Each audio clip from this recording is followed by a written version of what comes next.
Hey guys and girls, welcome back to another beautiful video on this beautiful channel, on this beautiful day. How you guys and girls doing?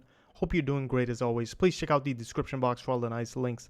Also drop a like and subscribe if you like the content. Thought we'd start off with just trying to include SFML. Now I really urge you to go check out the SFML tutorials and the C++ tutorials before doing this, because I'm not going to teach you all the basics, but we're going to start off from scratch. So yeah, you should be good. But just go check those out if you can. I do have them down below in the description box as playlists. You can just go check that out. And also, you can find the GitHub repository here at this link, which is also kind of in the description box. You're going to have to navigate here, but at least the link to my GitHub is in there. And then I'll be adding stuff here. I'm not going to be adding the solution file, the Visual Studio file, only the source code. So you're going to have to make your own project and then import all of these things from here. So you can just go and check the code out here if you want. Now we're going to be downloading SFML. So I already have this stuff, but for your sake, I'm going to do this again. So you're just going to go ahead and do this. Now assume you're using Visual Studio. You can get it for free, the community edition from their page. You can get it from there. You're going to be able to use up to Visual Studio 2017. It should work on the newer ones as well, but up to that you should be good. So you go. So I'm just gonna go ahead and download the 32-bit version. Now this is not for which, I'm just gonna put it right in my folder. Doesn't really matter where you put it. This just means that you're going to be coding 32-bit games. All right, you do 64 if you want. Doesn't really matter. But I'll just be doing 32 just because, you know, for the tutorial, everybody might not be able to run 64-bit stuff. So I'm just going to show this in folder. I'm going to open this up. I'm going to go in here. Okay. Now there are a few things that are important. So I'm going to make a new folder here called. Let me just make this a little bigger. Okay. So a new folder called external. I'm going to just call it external. You can do whatever you want, but you just go in here, and the important thing in here is to create two folders, one called include and one called lib. Okay, include and lib. Once that's done, you're going to go back to your SFML rar thingy, and you're just going to go into the lib folder. All right, just this lib folder, and you're going to grab everything, just about everything, all of that, and just put that in the lib folder. Okay, once that's done, you're good for the lib. Now go into the include. Don't open this up. Just keep it just the way it is, and then just SFML, and just copy that, put it in include. Okay, once you do that, you need to go into your bin and grab all of these DLLs and just copy those. Okay, just copy those and just put them right there. Okay, just for now, just put them right there. Now we're gonna be including and doing stuff all over the place, but once you got that done, you can just go ahead and close this, go back to your project, grab these.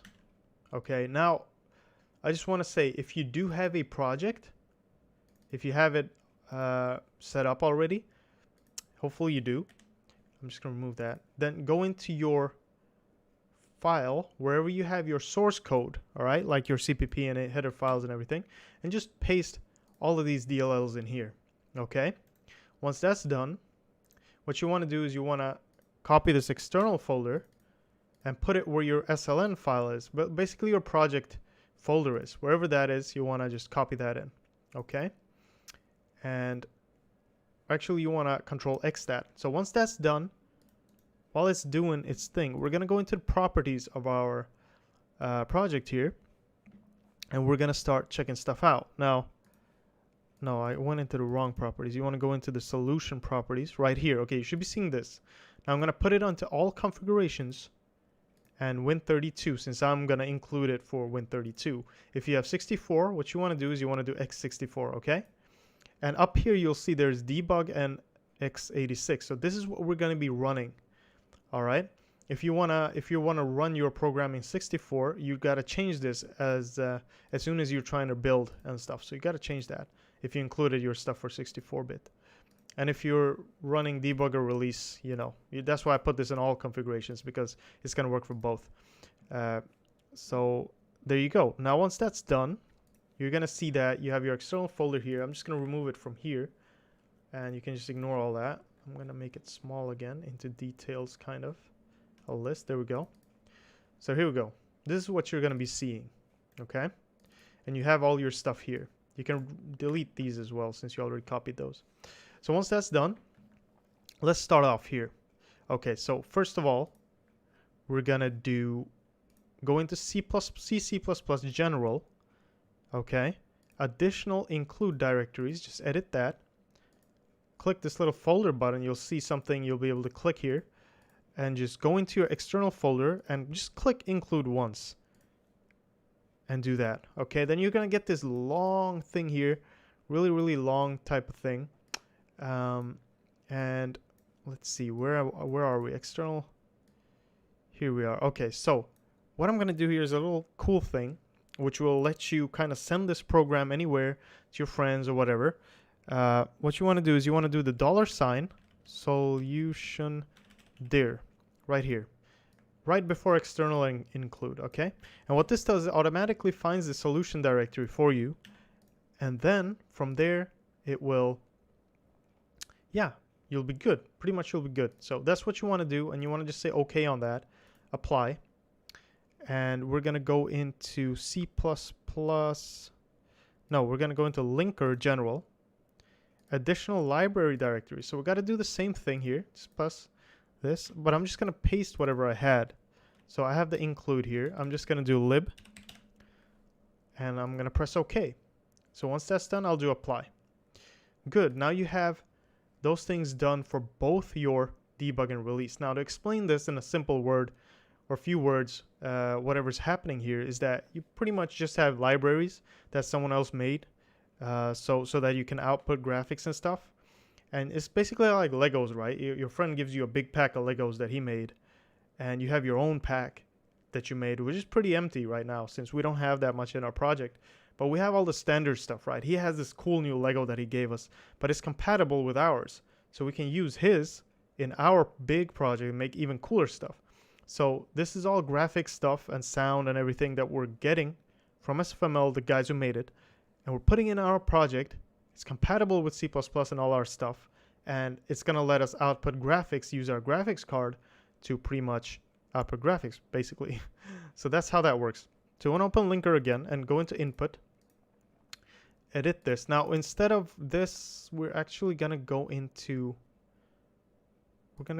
release here, and we're gonna edit this. Okay, so here now we need to add some stuff. So SFML, make sure you spell this correctly, system.lib. Okay, here we're gonna include everything kind of that we did here. System, what else is there? Graphics. You need to go and look at the tutorial on SFML's page for if you have code blocks and stuff, because the order is very important in code blocks. Here it isn't that important, so you don't have to really care, but the order you do this in code blocks is very important. So graphics, window, we're gonna do audio and network, and network. The reason, network. Now I'm gonna copy these. Make sure you copy these and just say okay, apply. The reason I did release here because debug uses different libraries. Now I'm gonna show you where these libraries are and exactly what we're doing. So we're gonna do D here. D. After each one of these, just a line and a D, and just say okay, and just apply that. There we go. So what we're doing is we're going in here in the lib thing, and we're finding SFML audio D lib here, graphics. D, it should be here somewhere. Graph system D lib. Here you go. System window lib, and S is for static stuff. So we're not linking this statically. It's also good to know this is called a dynamic link. So it's a little bigger since we're copying the DLLs. And DLL stands for Dynamic Linked Library. So we're putting them in our project. We're saying we want them here so that if we move our project or game or something, when we compile it, it will be able to kind of go anywhere and you don't have to kind of relink stuff. If you have statically linked libraries, the file size is smaller because you only have one library on your computer, but then every project is linked to that folder, and then you have to kind of, every time you move your project or game, you're going to have to link to another folder with SFML. I hope that made sense. But that's kind of how that works, just in some simple words. Now, once that's done, we should be able to see include SFML. Yeah, now we can see SFML, and we're just going to go ahead and include graphics. We're going to include some more stuff. And system, window, audio, and network. Okay.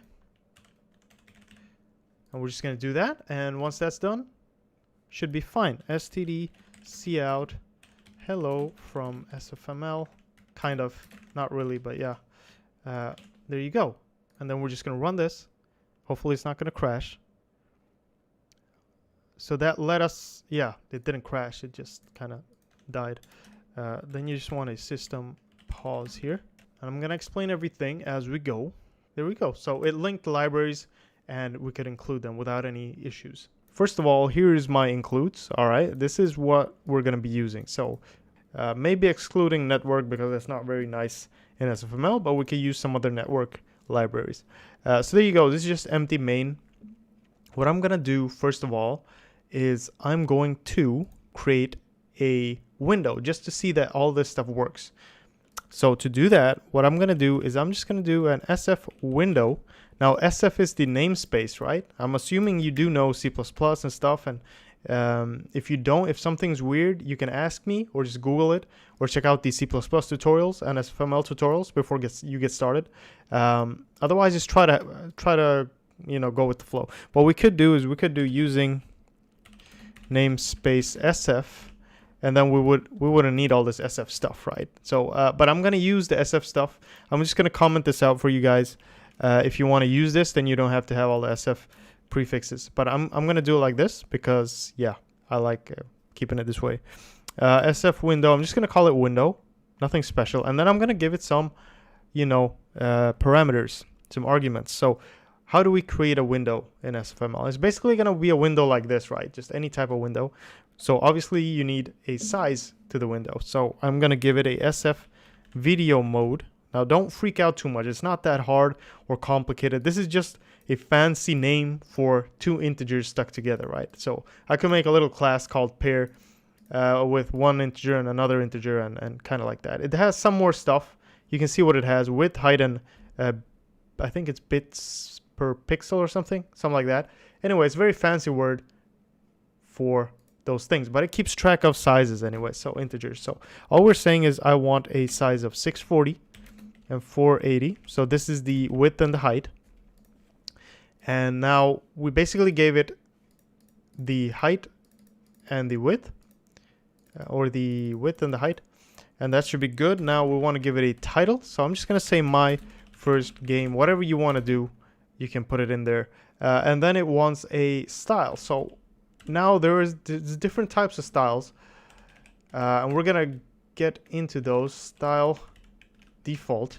I'm just going to say default, okay? And you just put that in there. I don't even think you need this. You can just not have anything if you want to. Yeah, you don't even need that. But I'll put it in because I like to kind of define this. Now, default, what it's going to do is it's going to give you a window with a title bar, with all these buttons, close and everything. And it's also going to let you resize. And usually you don't want that to happen when you have a game, right? You don't want it resize. And obviously, probably you're going to have it in full screen. But if you want the option for window, you don't want to be able to resize. If you do, you got to kind of learn more stuff. So what we're just going to do now is switch that up. So I'm going to say title bar here, SF style title bar. And this is kind of a cool thing. This is called a bit operator or something. I'm not sure, bitwise operator or something, but it lets you pass in two things. All right, so I'm gonna pass in, and you can pass in more than two things. Style close. So what this is saying is also seems very complicated, but it's not. Basically, I want a title bar with all the stuff like this whole bar, and I want the close button so I can close the window. So that's basically what I'm saying. But this isn't saying that I want resizable and everything. We could do SF style resize, and that will give me the option to resize. And you can see that full screen is here as well. So if we want a full screen window, we can do that from here. Anyway, this is what I want. And then what we need, one more thing, is something called an event. And I'm just going to call it EV, okay? And kind of the window is like a listener for events, right? It keeps track of stuff. It has a bunch of callback functions called within itself in SFML, right?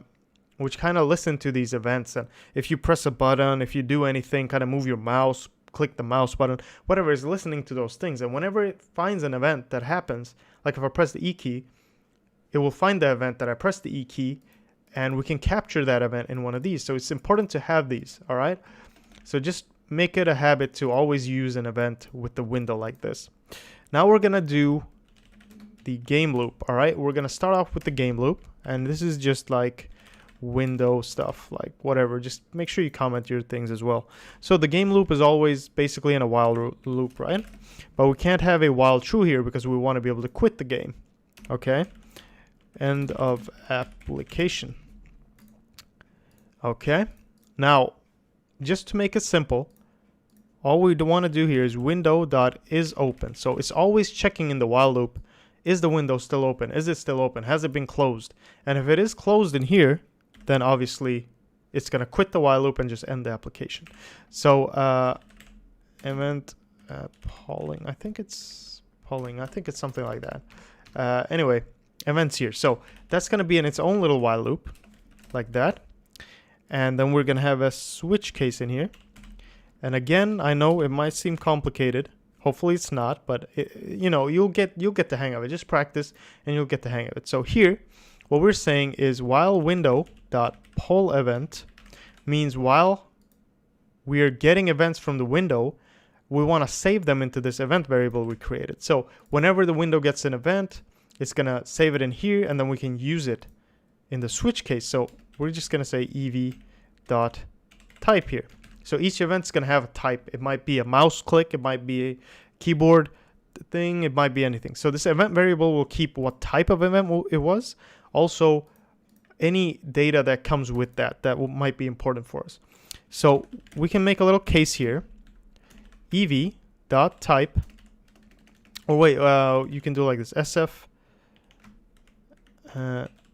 event. Why is that bugging out? Event with a big E. And then we can see what kind of event types there are. So you can see is my mouse moved, mouse left, mouse entered, key released, key pressed. All right, but what we're looking for is closed. So this is an event which is called when you close the window using the close button. So when that happens, we want to close the window.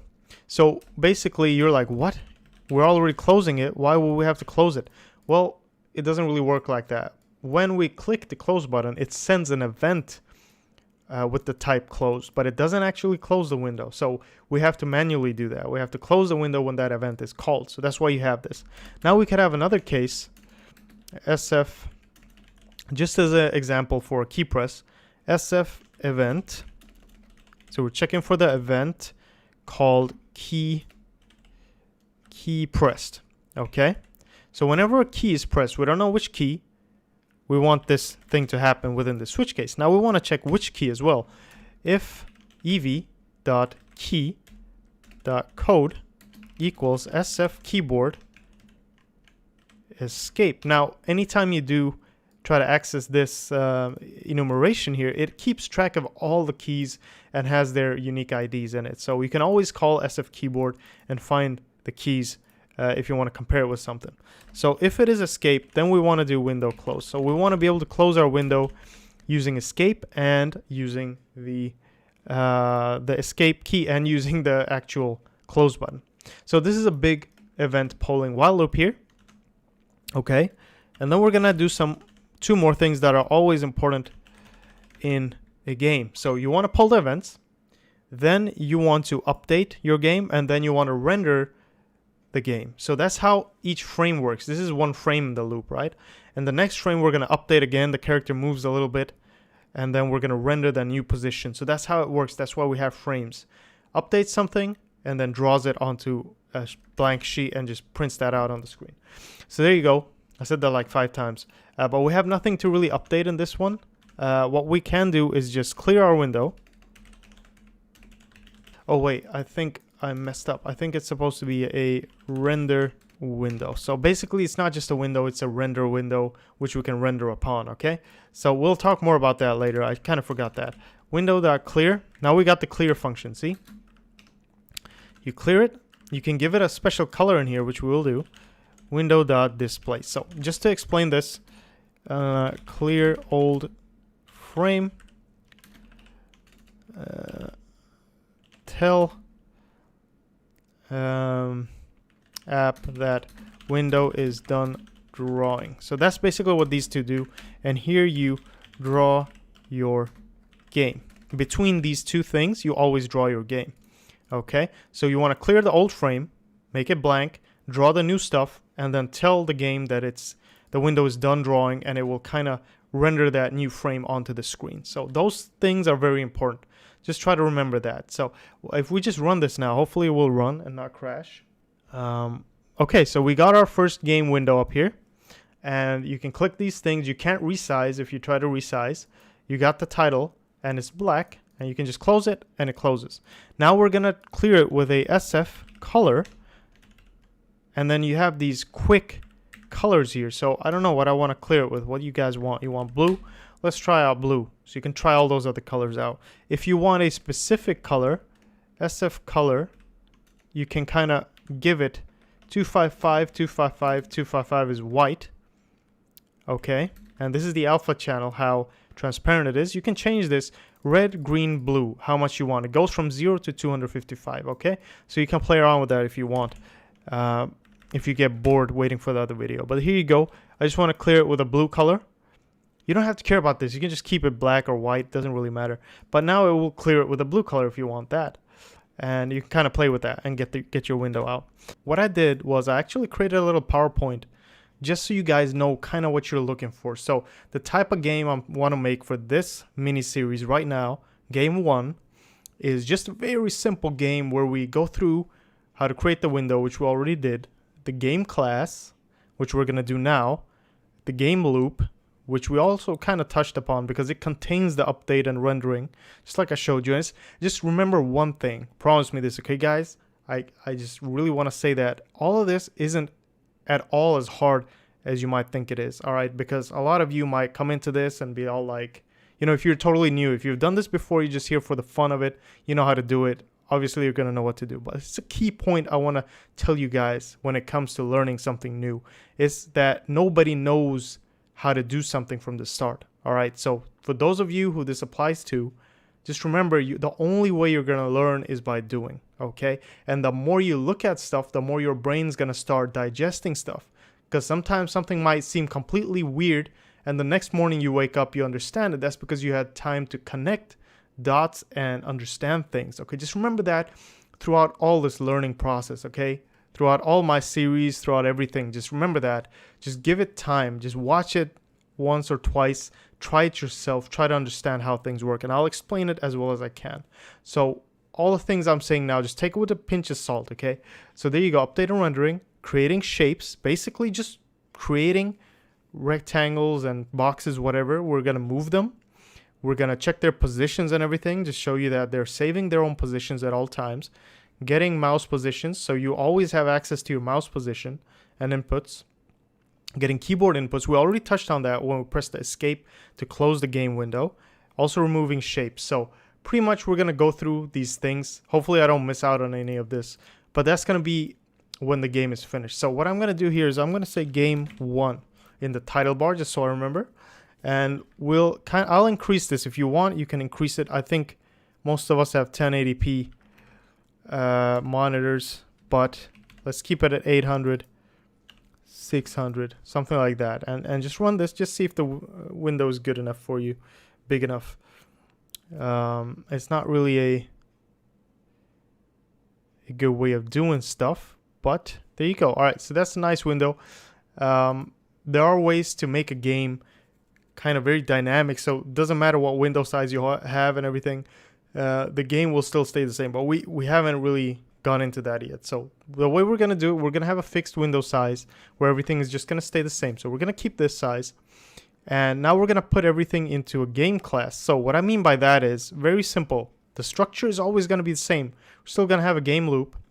The only thing we're going to do is we're going to go in here and we're going to create a new class, okay, and we're going to call it game. I'm just going to call it game, and virtual destructor if you want, there you go, but we're not going to inherit anything from this, but still I'll do that. And for those of you on Linux, there is a video on my channel which says kind of how to build stuff and do stuff on Linux. And those of you using code blocks as well, there's a little difference in code sometimes. I'm going to try to keep it as non-Visual Studio as possible. If you want this to work in code blocks, you're going to have to activate C++ 14 and stuff. So just YouTube that, how to activate that on code blocks.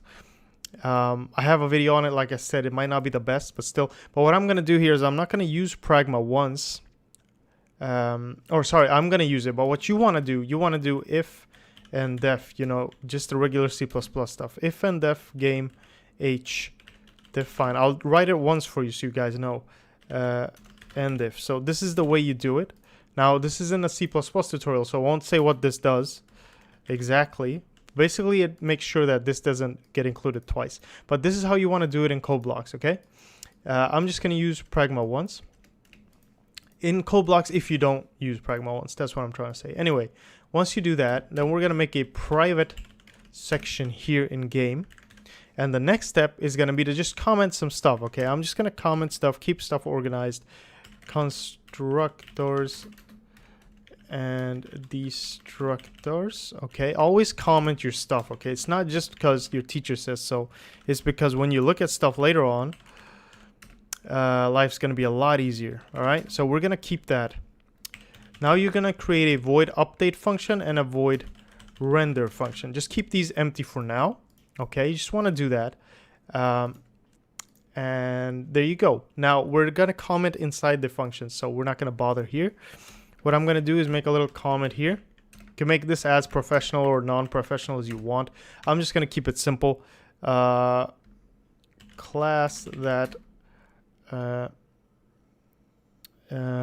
acts as the game engine, something like that, like wrapper class or something. Class for all the functions, functionality, everything. You can write whatever you want here. Once you understand what it does, write your own little comments. Make sure you know that what's going on, okay? So there you go. That's that.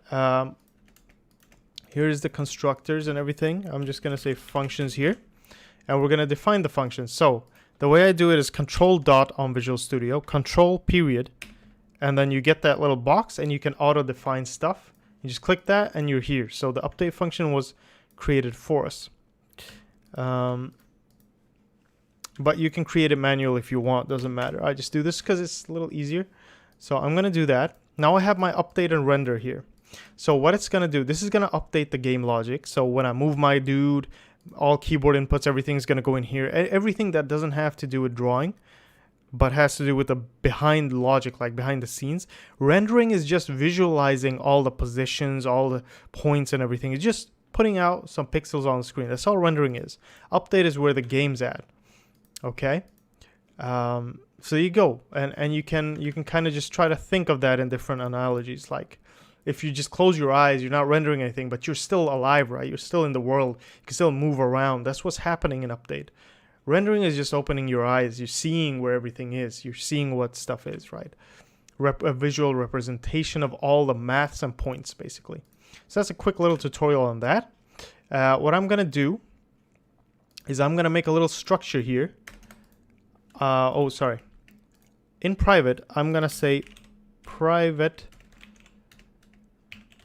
functions, because some functions you don't want to access. For example, this one, the one we're gonna be using today, it's gonna be a void initialize variables. Okay, that's one. And then we're gonna have one more, void initialize, I think it's with this, we'll just call it init window. Okay, we'll call this init as well, just to make it a little easier to write. So I'm going to define both of these. I'm going to watch a tutorial on how to properly use Visual Studio as well. So don't worry, I'll find all the keyboard shortcuts. I just forgot them right now. Constructors. I think I spelled that correctly. Constructors. And it might be a pain commenting and everything, but you know, it's worth it. Private functions. Okay, so there you go. Once you have that ready, we're going to start moving stuff over. So step number 1 is going to be to move all of these includes, Control X those, and we're going to move them into game.h. I'm just going to put them right here. Oh no, I should put them above here. And we're going to do something later on in the series. I do that in my other series. It's called pre-compiled headers, where you want to include stuff like this, and it makes includes a lot faster because these files have a lot of code in them, and you include them every time. It's going to slow your compilation times down quite a bit. So we're going to talk about that later. It's not important right now. But if you're making a big game, just remember that there's something called pre-compiled headers. Okay, you can look it up for now if you want. So there you go. Okay, there we go. I think it was an IntelliSense error, but that worked. Okay. Once you get that going, next step is going to be to bring the window in. So I'm going to go in here into my game.h, and I'm going to say variables, and then window, and I'm going to say SF render window. Okay. But this is not going to be a regular window. It's going to be a window pointer. Okay. And I know you're like, oh shit, what's going on? Oh my God. Don't worry. We'll get into it. Okay, we'll get into it. But just copy this. All right. Just copy that. And just keep it like it is. Here. I'm going to say this window equals null pointer. You don't have to do this, but this is good. It's always good to initialize your variables. So I'm just going to put that into a null pointer. And then we're going to create another SF event EV. I'm still going to call it EV, but I'm not going to make this a pointer because we don't need to make that a pointer. And we don't need to initialize it because it has a default initialization. What I did with window is that we want to be able to delete this window when we want. That's why we're going to dynamically allocate it. Okay, if you don't know that much C++, you don't have to worry about it. Just copy what I'm doing and try to understand. So it's basically not set, okay? It's just a pointer. It's nothing right now. It's just there. And I want to create a new window in this. So I'm going to say this window equals new SF render window. I'm going to paste everything I had in my main file. And don't forget the final... No, there we go. Okay, don't forget that. So the beautiful thing here is we could actually do this. SF video mode. Just create a little video mode here. Okay. Video mode. And we'll create this right here. All right. And then if we go into game.cpp, in init window, this video mode equals, or here, you can set the height to 800 to what was it, 600, and this video mode dot width equals 800. Okay, and we can just, instead of using a temporary one here, we can use our classes variable, this video mode. So we're going to use our own, and we can change this and we can do stuff with it. So we can use this later to kind of see how big our window is if we want, if we don't want to directly use the window. So that's a good way to save it. And for those of you with a keen eye, you probably saw this video mode dot get desktop mode.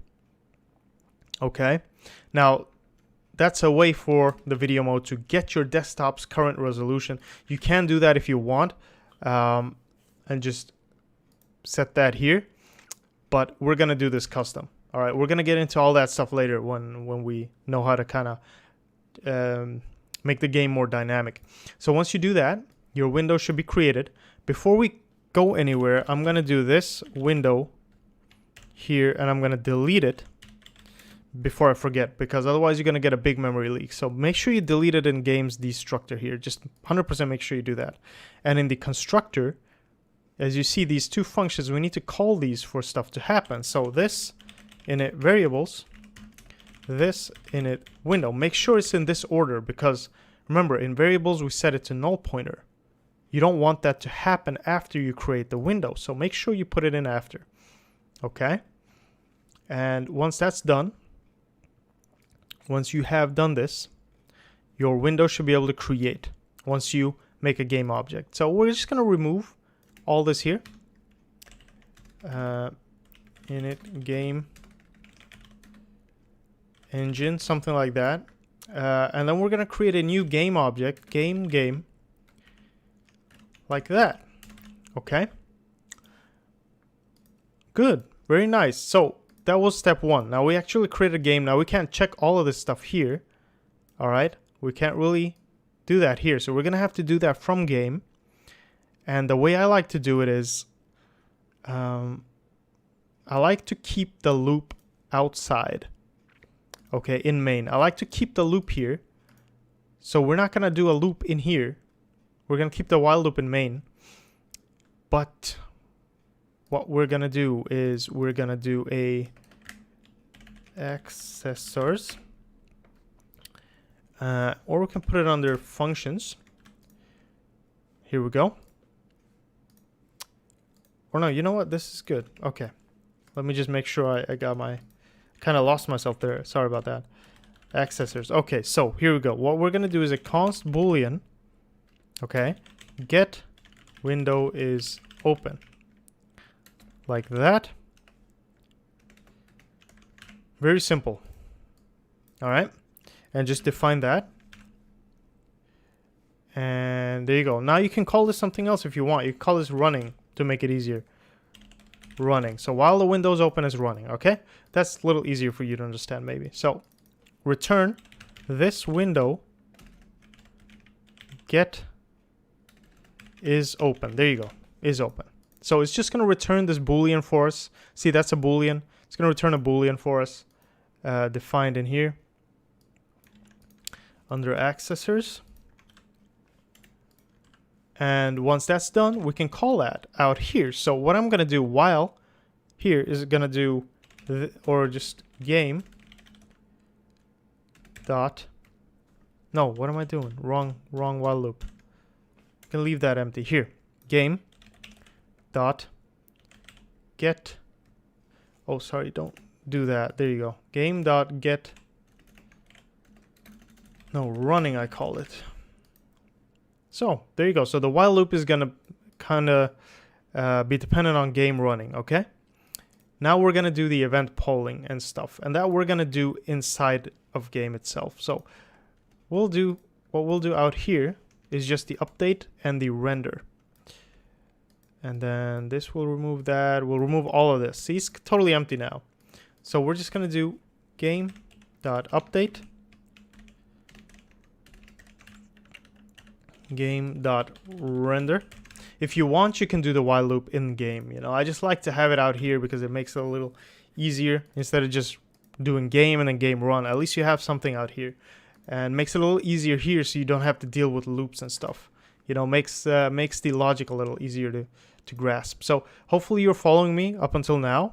What I did was I just removed everything from here. So the next step is going to be to poll the window event. So I just copied that, pasted it in here, event polling. Okay.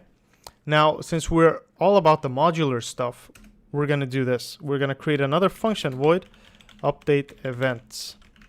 Okay. Or we'll call it poll events, so you don't forget the name, poll events. And then just define that function for us. Go to the function, and you'll see it here. Perfect. Put functions above. Okay, so we're going to do all that stuff in poll events. But the danger with dividing it up like this, that is that we might forget to call it in here. So before you forget, make sure you call it poll events. Just make sure you call that there. Okay? So while this window,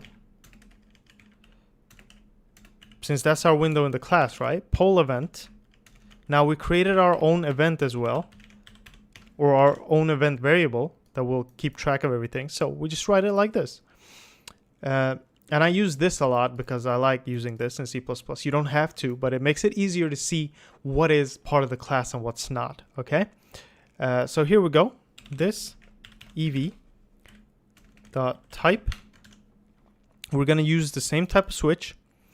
Case event closed, and I'm just going to say this window close. And it's a pointer, so you need to do the arrow. This ev key code.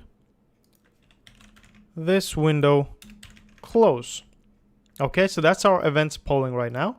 And then we're going to do the whole window clear thing. So window clear, exactly the same way as you learned in the last one. We're going to do a custom color this time. Color, let's say red. So 0, 0, and then 255. Remember, RGB alpha. Okay, alpha is the transparency channel. So remember, always clear the window first and then display it. So this window display. And we have nothing to draw yet, so but we'll draw our game in here. Draw game. Okay, good. And I won't comment stuff in this video, but in the next video I might. But what you want to do is you just want to make a little block comment like this. For example, in this function, let me just show you one. Something like this, and you just say renders the game objects. Okay, and you can write the steps if you want. Clear old frame, render new objects, or just render all objects, render objects, display frame in window. So that's kind of the steps, and this is just a kind of general thing. And then you could give it the type as well. Return void, so it's no void. You could give it the input parameters as well if you want, if you had any. So kind of just make these nice comment blocks where you explain the function. All right, so here we go, pretty much done. Game.h, everything is divided up into parts. Make sure you call everything. Don't forget to erase the window as well. And yeah, that's how it is. That's how it is. So let's just run this. Hopefully we'll get a blue window opening and rendering. Okay, or a red window. So we got our red window. I'm going to remove this color variable from clear, from my window clear function. That's because I just wanted to clear to, I think it's black as the default. Yeah, you can see if you hover here, 000255. That's black. As black as it gets. So we're going to just keep that. And yeah, then we're going to make some game objects. Kind of. In our case, it's going to be game objects. So I'm just going to say game objects. Whatever, you can call them whatever you want. Now, there are different things in SFML, and I'm going to be using something that we won't be using that often in the future. That is because, like I said, we're not going to be using textures. So if you want to use textures, let me just say that first, you're going to use something called a SF sprite, usually, because, well, I'll get to that. You know what? I'll get to that. Let me just tell you what we're going to be using. We're going to be using rectangle shape. Okay, so we're gonna create a rectangle shape called what are we gonna call it? We're just gonna call it one enemy. Okay, we're just gonna have one enemy right now. We'll get to it, but that's that. Okay, so once we have this rectangle shape, we're going to go to game, and we're gonna go in here, init variables. You know what? Since we're making this game thing, let me just say void init enemies, because we're probably going to use that later. So I'm going to make my own little function called init enemies and define that, hopefully. Come on, there you go. So once that's done, there you go. We're going to initialize our enemy here. So we have our enemy, and then we can just write a little dot here and see what we have to work with. So we can get a bunch of stuff. You don't have to really look at the get just now. What you want to look at is this. We're going to be using move a lot. Rotate we can use if we want, but we're not going to do that. Scale is cool. It's used quite a bit. Fill color is cool. We can use that when we hit the enemy to change the color. origin, you don't have to think about that right now. Set texture. And yeah, there you go. That's how it is basically. So you can set the texture of it and stuff. Now the thing is, a rectangle shape can be used without a texture. So it has a bunch of other variables. It has the color. It has a bunch of stuff that lets it render out and fill a color without requiring a texture. Now a sprite is made to be worked with a texture, so you can't really use a sprite without a texture. That's why we're going to use sprite later on. But for this case where we're not using textures, enemy is fine. So first of all, we're going to set the enemy's size. So let me just say set size. Scale is different. Scale is like, once you set a size, you can change the scale to maybe 2. That's 2 times as big as it was.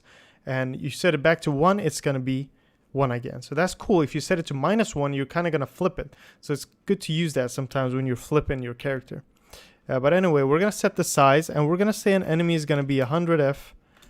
And you got to do something special here. You got to use a SF vector to F here and say 100F, 100F. And I do .f after because that signifies that this is a float value and not a double or an integer or anything. It's definite float value, and the compiler C++ doesn't really have to convert that into a float afterwards, which will happen if you skip the F.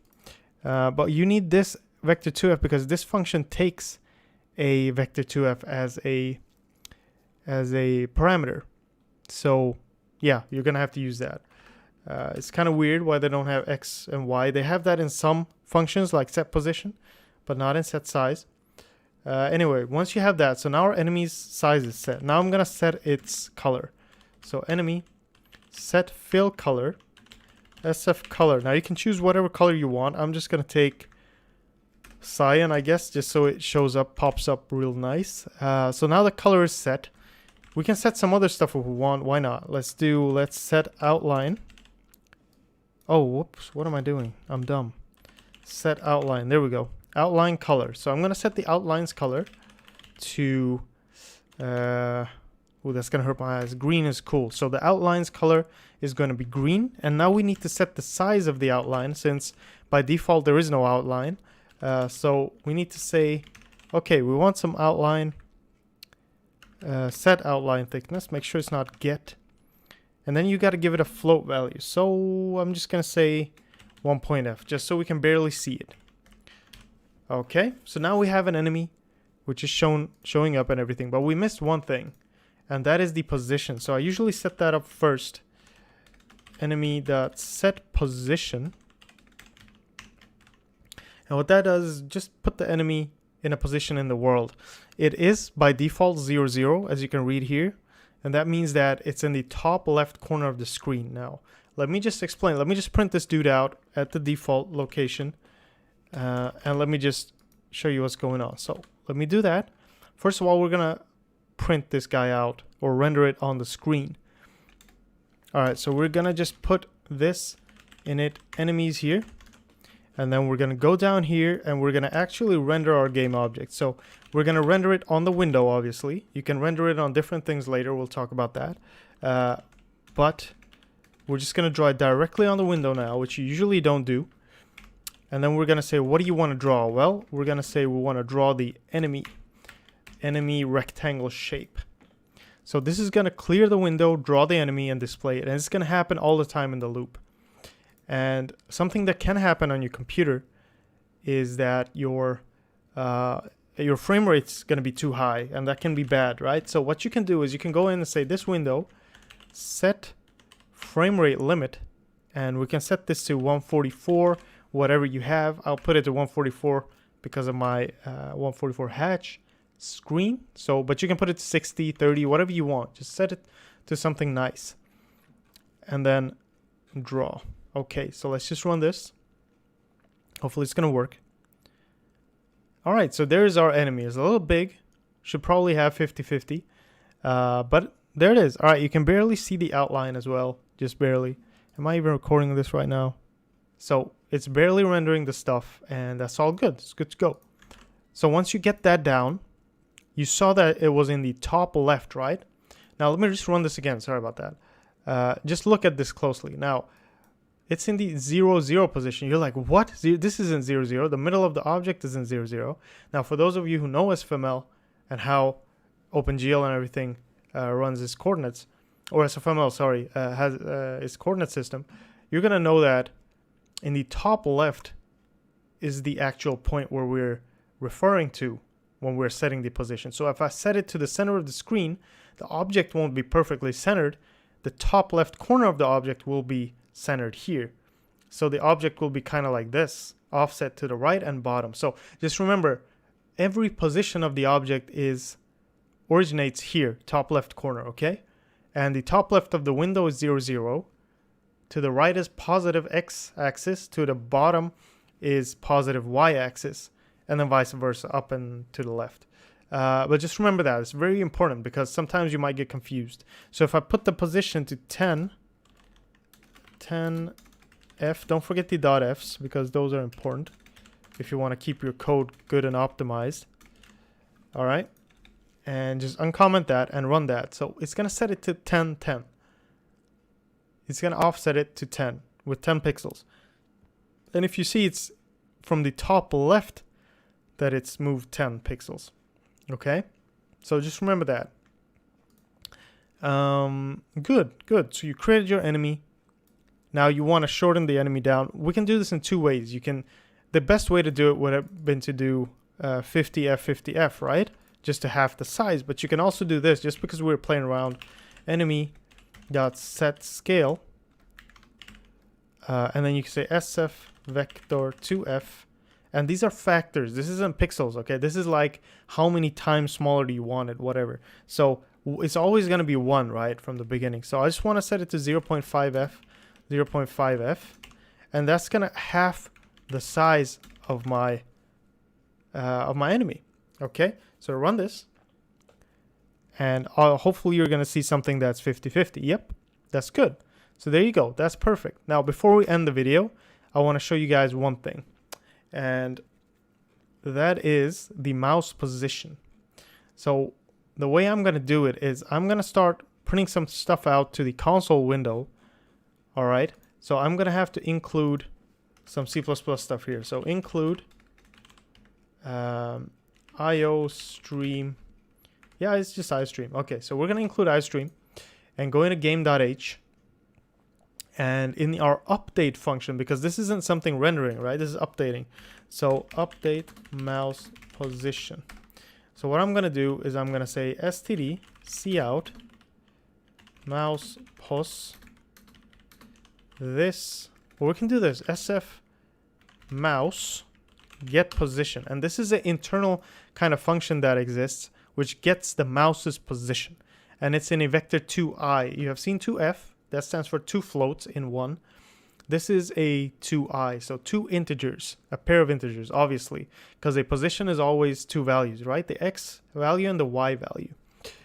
So we're just going to get the position, and then you can just say .x, don't forget the 2 parentheses, so .x, and then the same thing but .y, and then a new line preferably. And then we're going to get always going to be able to see the mouse position. So I'm just going to run this and see so that we see it. Okay, so if I put my mouse, oh, this is from the screens. Okay, so this is also a good example. There are different types of mouse positions. There is one that is relative to the screen, one that's relative to the window, and one that's relative to the view. Now, we haven't talked about the view yet, so don't worry, but it's basically like a camera. So if you're moving your camera around the world, if you have a bigger world, it's going to be relative to that. So it's not always going to be 0, 0 up top left here, relative to your window. It's going to be relative to your camera, to your world. But that was relative to the screen. Now we want something that's relative to the window. That's what we're going to be using. So relative to the window. And to do that, what you want to do is you don't want to do this. You don't just want to get the position like this. But in the next video, we're going to save it in another variable. But anyway, for now, I just want to show you this. I'm just going to pass in my window. It wants a SF render window Wait, what does it want? You can kind of look at what it wants. SF. Okay, this window. I think that's what it wants. Pretty sure. I think it just wants the window.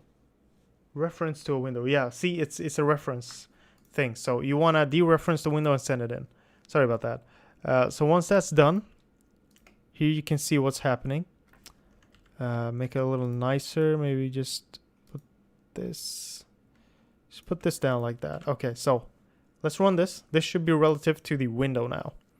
But it's going to be hard to read, I think. Yeah, it's hard to read. Let me comment this out and try it again. Now you should be able to see your mouse position relative to the window. See? 0, 0 right there, just about. And then on that pixel is 0, 0. And then if I move it to the left, it's not my screen's positions anymore. It's relative to where the window. If I put my window here, you'll see that it's less, right? Minus 50 only. If I put my window here, it's minus 1,000. So it's all relative to this point here, to the window. All right, so now we can kind of get each pixel's position in the window itself. So if I click on this object, we're going to be clicking on the object, okay? Because this object is at, from 0 to here, it's about 10 pixels, right? 10 pixels, 10 pixels. So I want my mouse to be here. If it was relative to the screen, I'd have to have my mouse in the screen over here to get the same value, to be able to click in the object. So that doesn't make sense, right? We want to have it in the window. So there you go, guys and girls. Hopefully that made sense. Hopefully I didn't do it too quick. But what we learned in this video is basically rendering something called a rectangle shape, which we created here as a variable. And that was basically a square or a rectangle, any shape you want to give it, 4 points. And it could fill with a color. It can have a size, an outline, and basically a position in the world, right? And then you can move it around. We haven't used move yet, but we will eventually. And we got mouse positions with different relativities. Okay, so basically, if that's a word, I don't know, I'm not sure, but we can get it relative to the screen or the window or the view eventually. And then we rendered our enemy, of course. And we also made use of both the update function and the render function. So rendering is here, game logic is here. So like I said, there were 3 different types of mouse positions. There was a screen mouse position and there was a window mouse position. Now in the future, we're going to make it a little more complex. We're going to have a view mouse position as well. But for this video, all I'm going to save is, oh, what am I doing? Mouse positions. And I'm just going to save the mouse position for the window, okay, relative within the window. So not the whole screen, just a little window that we have. For that, you're going to need a vector2i, since that's what this mouse position is. So it's holding 2 integers, x and y, basically. It's very simple. Mouse, and I usually call it mouse pos window, okay? So we're going to have this variable here.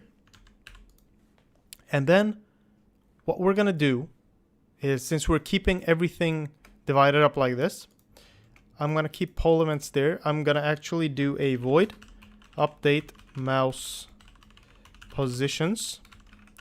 Okay. And now we're only going to have 1 mouse position, but it's a good habit to get into when you're developing a game to make functions like this, because you never know in the future if you're going to add more mouse positions, if you're going to add more things. You have it separated in different functions, all commented out and nice. So this one we can comment if you want. You can just add a little simple comment to it. You can say that it's a void return void. You can explain it if you want. You can say updates the mouse positions. It updates the window mouse position relative to window, and you can say, okay, it's a vector 2i. You can go as complex as you want in here. I'm just gonna keep it like this, maybe make it a little cleaner. Just do that. Okay, usually you probably want it like this as well, something like that. Anyway, that's a comment, and all you want to do in this function is you want to say this mouse position window mouse post window equals this. No, SF mouse, like we did in the last video, get position this window. Okay. And that's what you want to do. You want to dereference the window because this takes a reference to a window, not a pointer. And our window here is a pointer. Okay. So you want to dereference that so it goes in as a reference. And once that's done, we're good. Now we need to call this function. Don't forget to call it. As soon as you make a new function like this, you should actually just go in, put it in before you even start coding it. Just go ahead and put it in here. So I'm going to have polar events first, and then I'm going to say this update mouse positions, and hopefully you can see what's going on. I'm going to remove the old one, and hopefully you can see, like I said, what's going on because we have these functions. And when you look at update, you're like, what's going on? What am I updating? In what order am I updating things? You don't have a million lines of code here. You just have a few functions that are separated nicely. You can see, okay, poll events is before update mouse. Okay, if there's an error, I can switch those places instead of having to copy all this code and switch its place, right? So that's why it's good to keep everything separated. The same thing with drawing and rendering, especially here because the order you render things is very important. If I render my enemy above something else, the enemy is going to block it, obviously. And if I do it the other way around, you know, there's going to be a problem. So a good example of that is when you're rendering your UI, you want it to be in front of everything else. So you probably want to render that last, just so it's right in front of everything. So usually it's a good thing to think about that. Good. We can do the same little thing here. I don't know, whatever you want to do. Okay, so our next step is going to be to create enemies and store enemies. Okay, there's several ways you can do this. You can create your own custom container, but we're going to use vector because I like vector and it's nice. It makes the stuff simple. You can push things back and everything, especially for tutorials. So if you're a hardcore C++ person and you all want to make dynamic memory, everything, this isn't really the tutorial for that. This is just to keep it simple, just so you guys know what's going on. Okay, so try to bear with me with these fixes. So it's not an SF actually, it's an std vector, and it's going to contain SF rectangle shapes and call it enemies. Okay, very simple. So it's just like that. We're going to have an enemy here, and that's going to be good. Okay, so once you have that ready, we're going to go ahead into our game here. Here, init enemies, yeah. So we already have a function called init enemies. So it initializes our enemy. It sets its position, does all that stuff. What you want to do now is, in our case, if you're making a game, in the next coming games, we're going to make classes for an enemy. That's usually what you want to do. Otherwise, you're going to have to do what I'm going to do in this video, where we keep it simple, but it's going to be a little more code because we're going to change the position every time we spawn an enemy, and we're going to change the color of that enemy. Okay, and sometimes you don't even make more enemies in a list or a vector like this. You just have one enemy object and you kind of just print it out in different positions. But we're going to have several enemy objects because we have RAM, we have memory. Play around with that if we want. So that's good. Okay, so what I'm going to do is I'm going to make another function in update here, functions. Okay, and we're going to define that define that function like this, and all this is going to do is going to help us spawn our enemies. Okay, and then where did I put it? Right here. Okay, so it's going to help us spawn our enemies, meaning we're going to get some enemies on the screen. But before we do that, let's just set everything what do you call it, just set up everything basically. So I want to do a render, for example, for our enemies. All right, and I want to do an update for our enemies. And how do we do that? Do we do everything in code in these functions, or do we create their own functions? So usually what I do is I make a function for update for the enemies,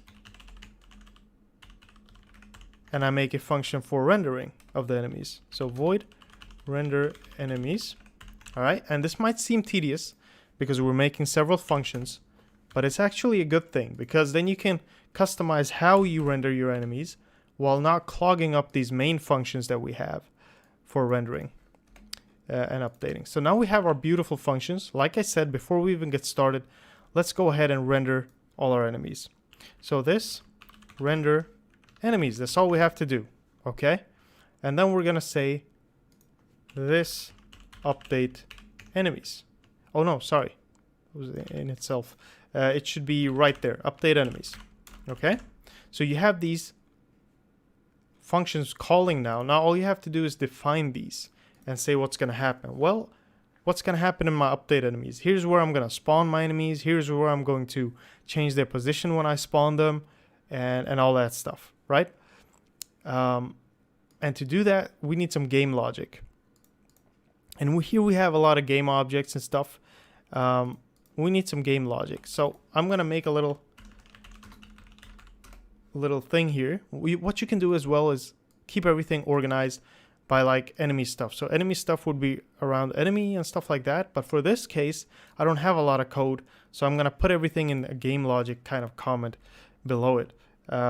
So what we need is a timer, float enemy spawn timer, and I'm gonna keep my names long because it should be explanatory, right? Kind of self-explanatory. So if you see it, you don't get confused.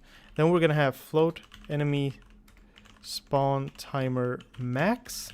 Okay, so obviously we want a max, and then we want a int saying, you could use it unsigned if you're going hardcore, but we're just gonna use an int, call it max enemies, and it's gonna be a maximum amount of enemies on the screen at one time, and our vector is gonna keep track of how many enemies there are right now. Okay, and we might just make something above here called int points, just like that. Okay, and that's good. That's good. We'll just keep it like that for now. Now, if you remember, in the last videos, we had a function called init variables. And we're going to use that now even more. And we're going to initialize the game logic. So what did we create? We created a few variables. I'm just going to copy these so I don't forget. It's a good thing. Put it right there. We don't need to care about all this. I'm just going to copy paste. So we had points, and we're going to set points to 0. We have float enemies. No, this enemy spawn timer, and we're gonna set it to 0.f.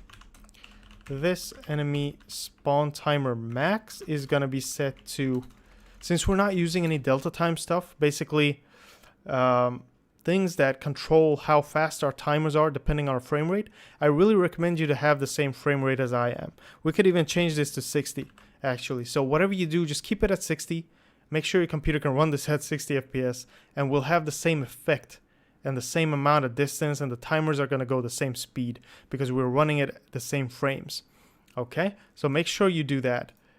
Then our timers are all going to sync together. So once you have that done, let's set the timer to how fast do we want our enemies to spawn? 1000F, something like that. We can use a real clock timer in another video, but we're just going to use simple float timers. This max enemies equals, let's say we have a maximum enemies of maybe 5 is better, just 5, something like that. You can remove this now. So now we have initialized stuff. If you want your enemy to spawn directly, we can do this. We can have spawn timer max first, and get the hell out of here. Okay, and then we can do this enemy spawn timer. So the timer is going to start at its max value and then just be reset to 0. Okay, once that's done, let's go ahead and create a function for the timer. No, actually, we'll just use the enemy thing. Doesn't matter. So we have everything here. Everything related to enemy will happen in here. This is for spawning the enemy, and this is the updating enemy. So here we go. Let's just go ahead and do this. This, if this, so we're gonna update the time now. Spawn timer is greater or equal to this enemy spawn timer max. So if it's at the same thing, we're gonna say this enemy spawn timer equals 0.f. Okay, so we're gonna reset it, and else this enemy spawn timer plus plus, or that's not a good thing, plus equals 1.f. Okay, so we're increasing enemy spawn timer on while it's less than enemy spawn timer max, basically. All right, and the whole thing is going to be if this max enemies, or let's check this out, if this enemies dot size is less than this max enemies. So while we're less than how many enemies we're supposed to have, we're going to keep going. And once the timer ends, which is in this if statement, we're going to spawn an enemy. So this spawn enemy. Okay, very simple, right? Very, very simple. And this is updating the timer for enemy spawning. And then spawn the enemy and reset the timer. All right. And to comment on this, what you can write is just very simply at return void, something like that.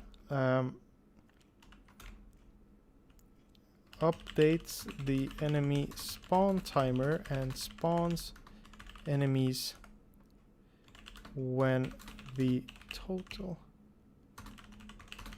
enemies is smaller x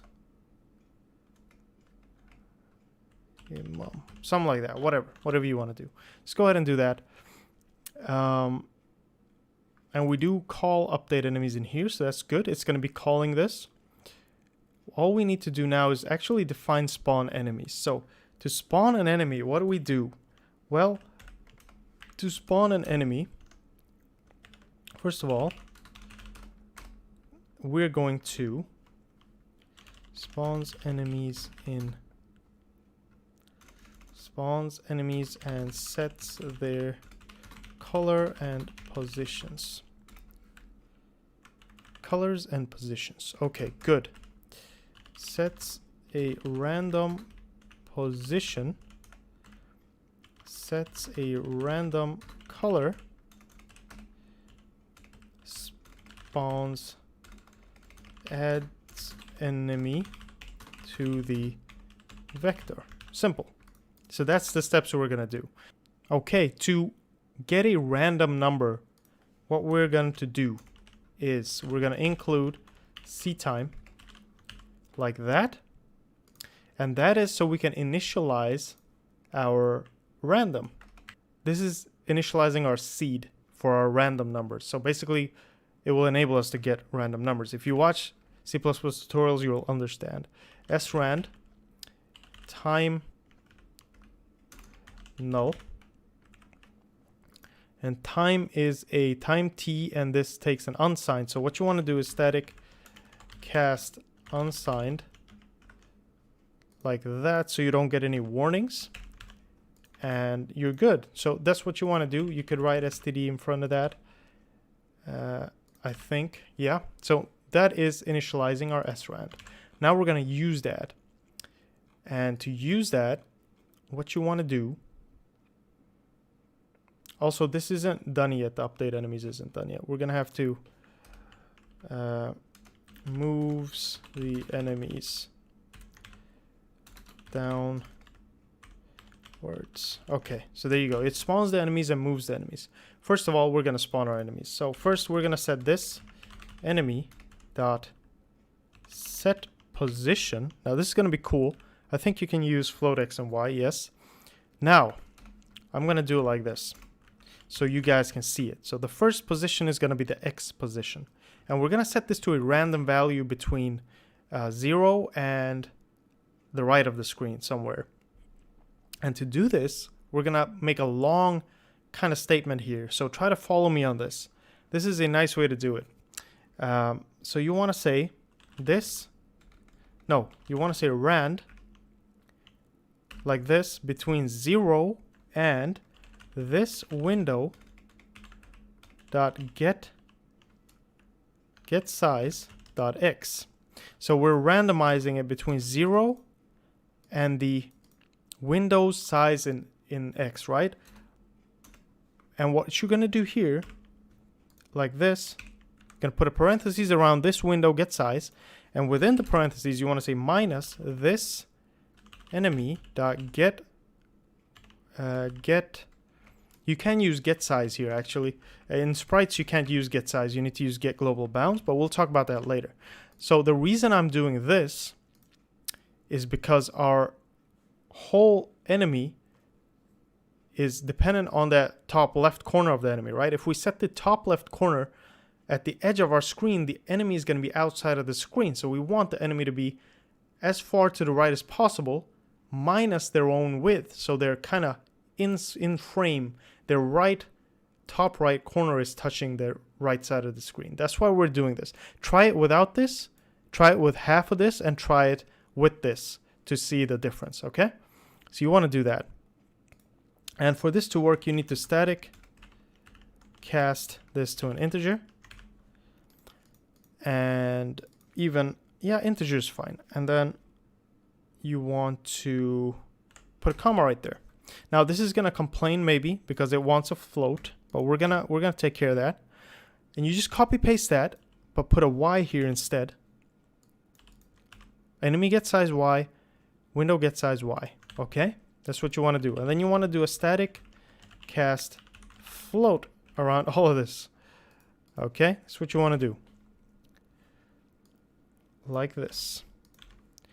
I told you it was going to be a really long one, but yeah, that's how it goes. I might have put something, yeah, one extra comma there. Don't do that. Okay, so let me just explain again. This is a static cast. You should know about this if you learn C++. Basically, it's just turning this whole value into safely turning it into a float. And this random function here only takes something that is an integer. So we have to convert all of this into an integer first and then randomize it. Okay? So that's kind of why it's a little complicated, but it sets the position anyway. This enemy dot set fill color, SF color. So these are uint8s. You know what? We're going to take care of that color thing later. Let me just set it to green for now. And then we're going to say this enemies dot push back this enemy. Okay. And you just spawn the enemy. Boom. All good. All good. Very nice. Okay. Now the last thing to do here is removes the enemies at the edge of the screen. So this is something we're going to have to do. Because we're not going to be able to do it in this video. It's becoming too long.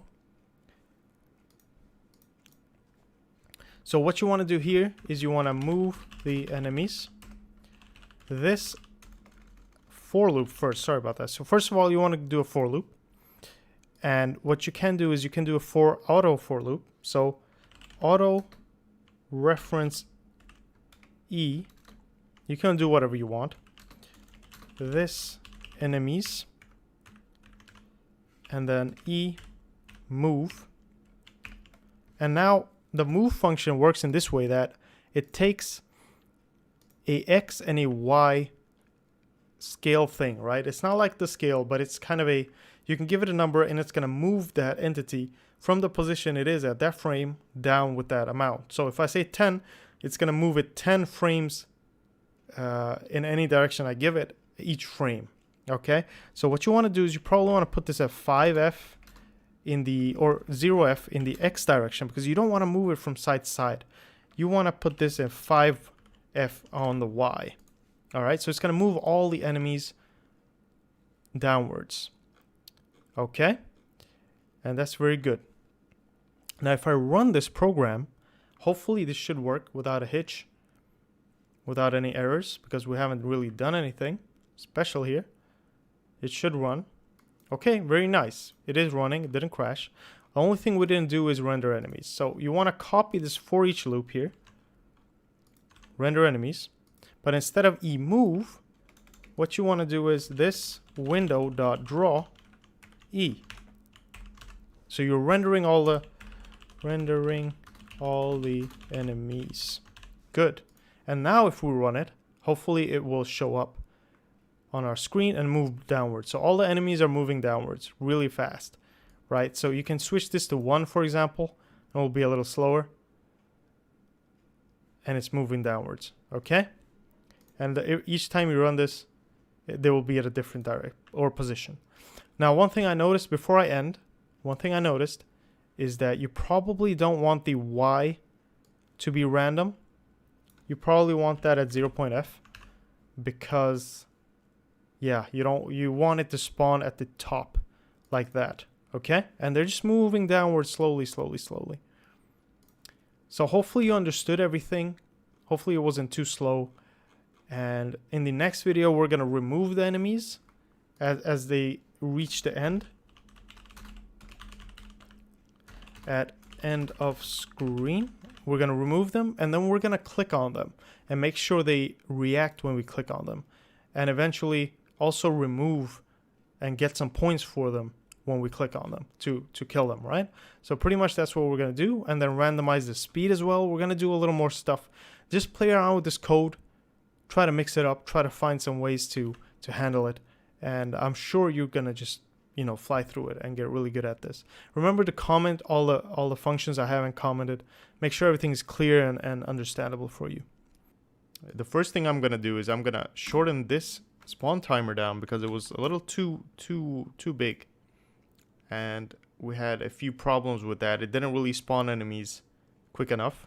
And also I want to remove or comment out the outline section because I don't think it makes the enemies look good. So I'm going to keep it like this. I'm going to see if I'm recording.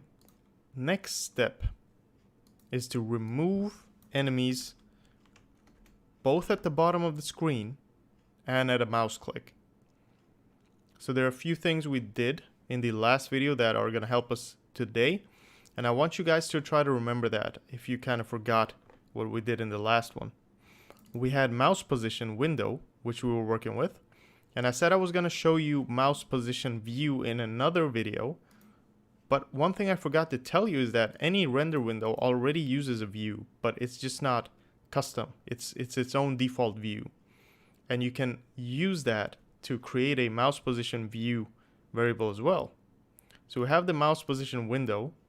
We want a mouse position view as well. Now, you don't have to understand why right now, but I'll tell you a little bit because mouse position window is counted in vector 2i, two integers, x and y as integers. Excuse me. The view mouse position is counted or is kept as a float. Two float variables, and this is very important because most of the operations done in Visual or in SFML are done with floats. So we want a mouse pos view, and this is the one you're often going to use. Mouse position window is probably almost never used unless you're working with the UI and stuff.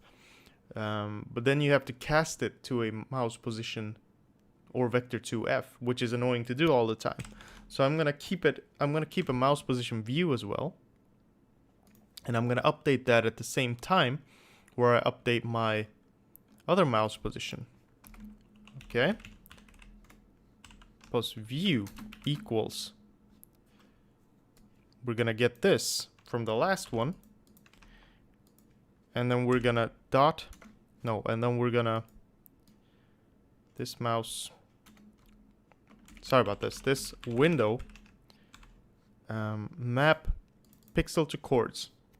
So we're going to take a pixel from the window and map it specifically to coordinates. You don't have to really understand what this does, but it helps. It really does help. And it gives me back, this mouse pos window. Why was that so hard for me? Okay, we're taking our mouse position window and we're mapping it in a way so that it becomes floats, and it will be map to our view. Now again, don't think too much about this. Don't really care about this too much. Just know that we need to do this, and just copy this code right here. And we're gonna need to have this. This is gonna work the same as this. It's just that this is gonna be in floats because we're not moving our view around in our window. Keep it like that. Now we're going to go into our move the enemies. And a good thing to think about when you're working with games is that you don't want to have a lot of for loops, because you can have a lot of different for loops with different enemies, and if you remove an enemy here, it might bug out later. You want to probably have one for loop for your enemies, 1 or 2 maximum. And usually you want them in this format with a auto E. You know, you want them to be using iterators, which is a C++ thing, just makes for loops much faster. Okay, but what I'm going to do is I'm going to use a regular for loop now, just for the sole reason that we have to delete our enemies when we click on them. Enemies.size. No, size. And I'm gonna do this in a way that is very basic and not really the best way to do this either. So when you're making your games, this is probably not 100% the way that you're gonna do it, but it is possible to do it this way. But it's not the best way. The best way is to have your own vector class, kind of. And I usually make my own when working with games. And in that one, there's an easy, quick way to delete enemies and delete stuff. We just put it at the end. Here, it's probably going to resize. The vector is probably going to resize every time we remove something, which is really heavy if you have a lot of stuff. So you don't want to do that. But maybe, who knows, maybe vectors has been updated, but I haven't really checked that in a while. But I think it's pretty heavy. Once you move the enemy, check if clicked upon. And this check, you can do it in 2 ways. First of all, if we run our game, hopefully, when your mouse is within the bounds of the enemy, we're gonna click. So there are 2 steps to this. When the bounds are within, and the click. Now, I want you guys to think game development type thinking, okay? I want you to develop that. What is the most effective way here? Do we always 24/7 every frame check if a mouse position is within each of the enemies? Or do we check once the mouse has been clicked, and then we'll do the heavy computation? So we do the easy computation all the time, and then the heavy one is done only when we click. So we're going to do it that way instead. That's a smarter way. So to do that, we're going to make an if statement in here. SF mouse is button pressed. This is the function we use from the mouse class to check if a button has been pressed. And then this isn't that heavy, right? It's probably just going to check for that one trigger. I could be totally wrong and look like an idiot right now, but that's okay. SF mouse left. So if that button is pressed, now we're going to make an internal if statement, which is only going to be run when the mouse button has been clicked. Now we're going to do the heavy computation. Now we're going to always check, or now we're going to check if enemies I dot get global bounds. That is the function to kind of get the bounds around the enemy, right? Because it's a rectangle. So we can get the bounds, get global bounds, 2 parentheses, don't forget that, dot. Now there is 2 functions here as well, contains and intersects. Which one do we use? Intersect is mostly used with other shapes. Other shapes with more points, 4 points or something. And then you have your own shape. It's going to check if they're kind of intersecting with one another.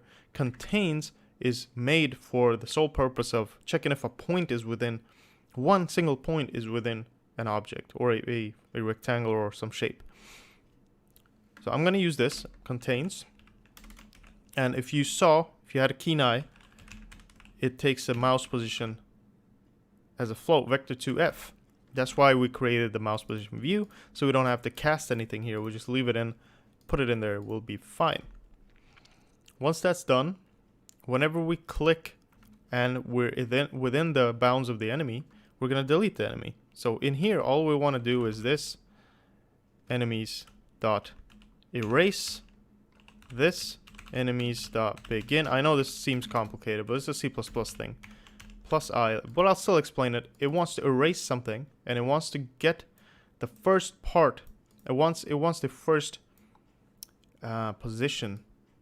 This is an iterator, all right? So it wants the first position within itself plus how many steps we moved before we found this enemy, and then we just delete that enemy. Hopefully that made sense. I don't want to get too deep within C++ because it kind of defeats the purpose of having C++ tutorials, but still, there you go. And these steps should make sure that we can remove enemies whenever we click on them. So I'm holding down click right now. It's probably not something you want in your game. But yeah, we're clicking and they're deleting. So you shouldn't get any crashes from this either. And that's good. So that's step number 1 to make sure they get deleted. Now. If this enemies at position I dot get position Y, so we're checking if the enemy is gone below the bottom of the screen, then we're gonna delete the enemy as well. Okay. If the enemy is past the bottom of the screen, just keep it like that. So if the position of the enemy is Y, the top left there, the top part of the enemy is less or is greater than, sorry, this window dot get size dot Y. So basically the bottom of the window, because 0, 0 is at the top, right? So the size will give me the bottom of the window. If that is less than the position of the enemy in the Y direction, that means the enemy is outside of the window. And once the enemy is outside of the window, then I'm going to delete that enemy.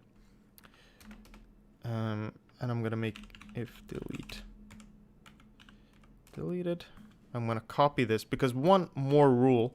You want to delete your enemy only once in the loop. You don't want to have a bunch of stuff happening to the enemy after it's supposed to be deleted, after it has been deleted. So I'm going to make a little boolean here. All right, so you want to put your bool deleted in here, and you will remove the static that I had before, and that will make it work, because I'm dumb today and I can't really get that to work. But anyway, make sure it looks like this, and your enemy should be deleted. Final delete, whatever. And then you should be able to click and delete your enemies without any issues whatsoever. You shouldn't have any crashes, you shouldn't have any problems. And this is not moving the enemies, this is moving and updating enemies. Good, good, good. So that's how it looks for us right now, guys and girls. We have a working enemy removal system. Now all that remains to be done is our points being added. So for example, before we end the video, for example, the points will be added whenever we kill the enemy and not when it's deleted. So I'm gonna put that in here. Gain points, this points plus equals, I don't know, if you want 10 points per enemy. Here you can check if the enemy's, what the enemy's color is. If the color is specific, you'll get more points. And we can have smaller enemies depending on the color, stuff like that. And so we're gonna increase the points. They won't be printed out for us right now, obviously. And then you can increase this, like 10 enemies. And let us increase their speed as well, at which they move. Enemy, where is it? So they're moving down, right? So let's put that at 5 or something. Let's run it one last time and just see so everything works. Yeah, cool. All right, that's gonna be a little harder. Okay, that's cool. We like that. Yeah, we like that. This is good. Boom, boom, boom, boom, boom. And you can hold your mouse button down. I don't want that. So I'm gonna make sure we can remove that function as well. So holding it down doesn't help. And probably a little boolean here is gonna make sure that works for us. Here we're probably gonna be able to use static to solve that problem. I'm gonna use unsigned here. Quick C++ tutorial. Unsigns are positive values only. Imagine a box with a divider in the middle. So you have a regular int with a divider in the middle in this big box. You have your positive values on the right, your negative values on the left, and the big box is divided. So this big box, the limit, is halved, right, for the positive values. And unsigned, the full box is given to positive values. So you don't have to skip out on any values. If you try to do negative values in unsigned, you'll crash. So it's only for positive values, but you get a lot more of them. That's how we're going to do it, since points will never be below 0. Excuse me. There we go. Okay, now I did something crazy here. I don't know what I was doing. I was testing some stuff out. Okay, there we go. Unsigned. Step number 1 is going to be to create a new variable here, which I just had. I'm going to create a boolean called mouse clicked or mouse held, because that's what it's going to check. Held. We're going to check if the mouse is held down.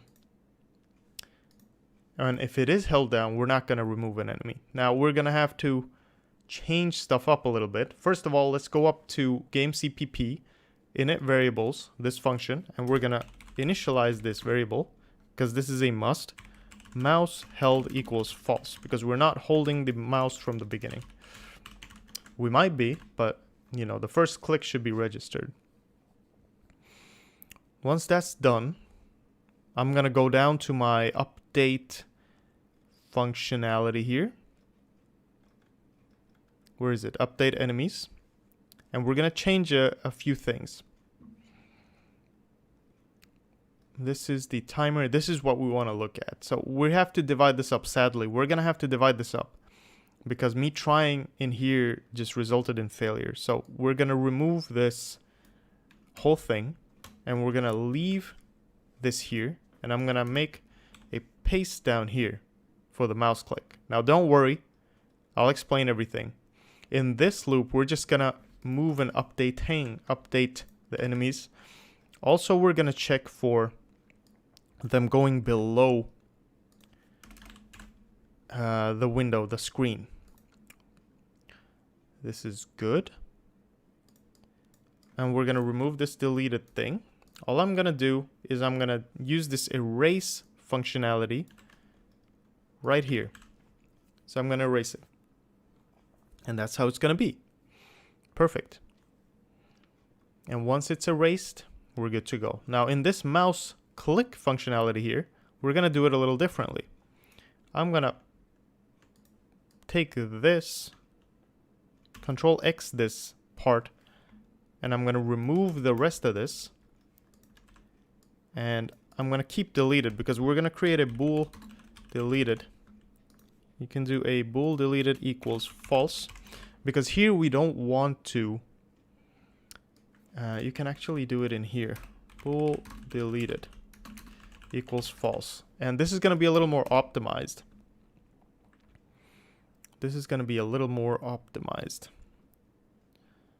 And we're going to have to do a for loop with this enemies.size. And then have that there. And put that in there. So what's going to happen is there's going to be a few steps. I'm sorry if I'm going too fast. I'll explain everything. So let's start here. This for loop is just going to be for updating enemies and checking if they're below the screen. And then it's going to delete that enemy. This would be a lot easier if we had enemies, pointers and stuff. But anyway, that'll come in the future.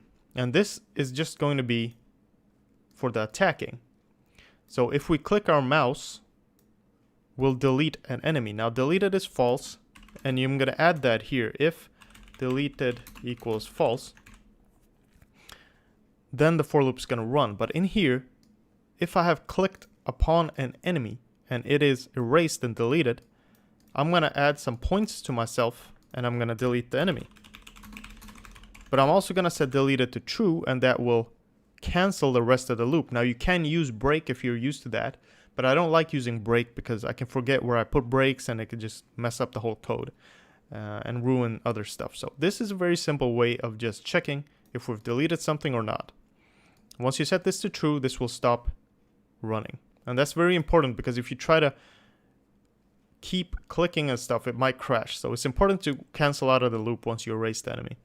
In this case, it doesn't matter because we aren't clicking. It's not user based. It's kind of based on the enemy. It will just delete it and keep going. You could also add a deleted thing here if you notice it crashing, but we'll notice that later. Anyway, now we have to do the mouse held functionality. This is good. This is good. All I'm going to do is I'm going to do if this mouse held, and I'm going to kind of, what do you call it? I'm going to put everything within that if statement. And if mouse held equals false, that's when this will be allowed to happen. But if the mouse is not being clicked, this mouse held equals false. And I'm going to set this mouse held equals true in here. So let me walk you through this. First of all, it's set to false. So once it comes here, it will notice a click. It is false, so it will go in here. It will set it to true for the next iteration, but it will set it to true. Then it will check all the enemies, which enemy did I click upon, and it will erase that enemy and go down.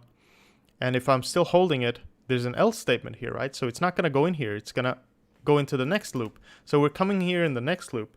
If we're not holding our mouse in the next iteration, it's going to set it to false. So in the next iteration, I'll come in here, click, and then it will be false. I can go in here and I can do stuff. So it's a check, so we can't hold down the mouse button and kill all the enemies. So let's try this. Hopefully I didn't go too fast. Alright, so I'm clicking. If I hold it down, nothing's going to happen. If I kill one enemy and hold it down, nothing's going to happen. But I can kind of continuously click. I hope you can hear that. I'm clicking. I'm getting points. Yeah, buddy. Okay, nice. That's working. That's great. Now that we have that set up and ready to go, the next step can be... there we go. The next step can be to introduce a health variable so that we actually die if our health goes below 0. Let us do that here. Int health. Okay, int health. Let's go to our initialization. Let's set this health to 10, something like that. Let's go down here to where our enemy reaches this bottom of the screen. And let's make a little, thing here, thingamajig. This health minus equals 1. So that's what I'm going to do. Also, points shouldn't be F. Sorry about that. I forgot about that. So health minus 1 if enemy reaches the screen. And points plus 1 if we kill an enemy. So let's make sure we can see this, at least in the debug window for now. Points. This points. New line. Just copy this whole thing. Put that under health. Health. Health. So we're just printing it out to the debug window. And let's see if this works. Make sure that everything works. It's always good to do. So if I click that, I get 2 points, 3. All right, health, 4, 5, 3, 2, 0, minus 1, blah, blah, blah. Okay, good. And if our health reaches 0, we'll end the game. And how do we end the game? That's also something we're going to have to create in game logic. And we're going to have to do a void end game. No, not void, bool end game variable. And we're going to set end game to false. Okay, very nice, very nice.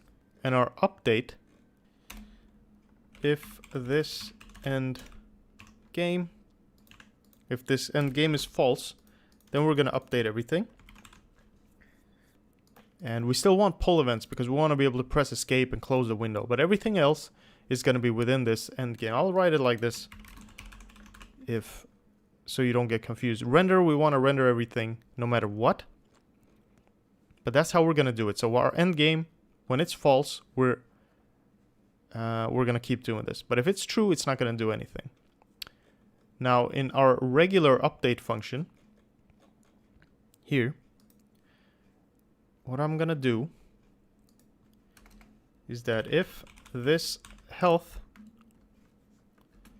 is greater or equal to, is less than or equal to 0, this end game equals true. So this will be kind of our end game thing, condition, end game condition.